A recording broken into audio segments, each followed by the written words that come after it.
From the very beginning, with a small note tucked in my back pocket, Wes told me it would always be just us.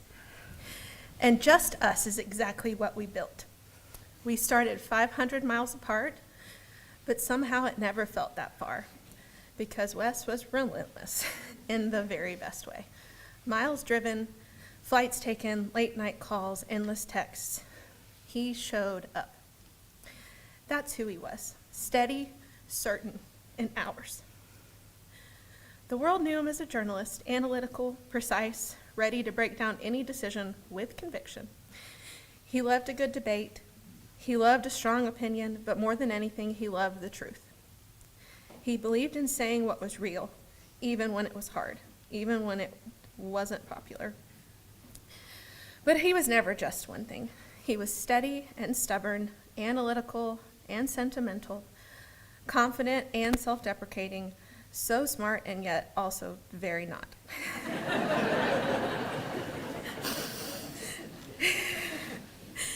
The title he carried with the most pride was simple, and it was Hank's dad. He'll always be that.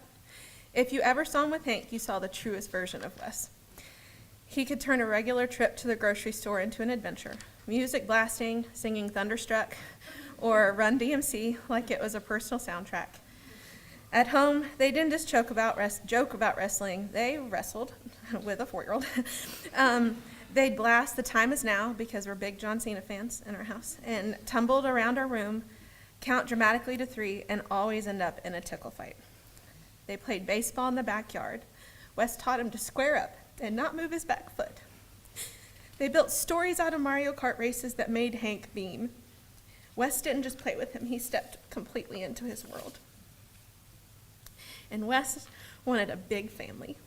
He used to say he wanted more us's in the world, more loyalty, more people who show up for each other. He wanted a pack, kids who would always have each other's back, no matter what.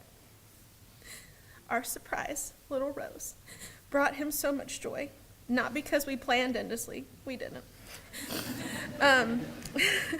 but because he talked about who she would become, strong, confident, and kind.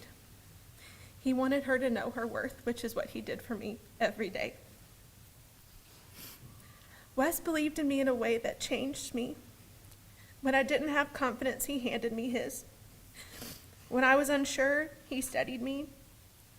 He was the hug I always needed, the peace my heart has always longed for, my calming force and my safe place.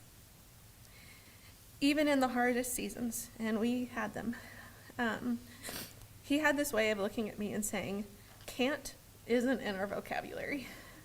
And he's taught that to Hank too. And we've got this because we have to, and somehow we did, because it was just us. One thing I know for certain, Wes was a happy man, even if it didn't seem like it sometimes. I know he was. Not because life was perfect, because it wasn't, but because he loved and lived so deeply. He was proud of his family.